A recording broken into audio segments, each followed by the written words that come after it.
narsani. O'zi aslida bu umuman foyda bermaydigan, keraksiz narsa. Agarda bundan noto'g'ri va keraksiz joyda foydalansangiz. Bu qo'limdagi mahsulotning nomi reduktor bo'lib, uni asosiy vazifasi tizimdagi suv bosimini belgilangan darajagacha tushirish va uni barqaror ushlab turish uchun xizmat qiladi. Masalan, agar tizimga kiruvchi suv bosimi 10 bar bo'lsa, reduktor uni 3 barga tushiradi va shu bosimni doimiy saqlab turadi. Hatto kiruvchi bosim o'zgarib tursa ham.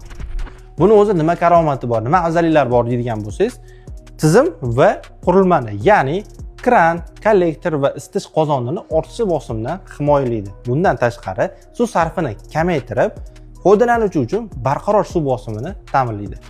Qo'shimchasiga materiali sifatli latundan tayyorlanganligi va albatta 80 dan 160 gradusgacha chidamliligi tufayli tizimingizda uzoq muddat sifatli xizmat qilib beradi.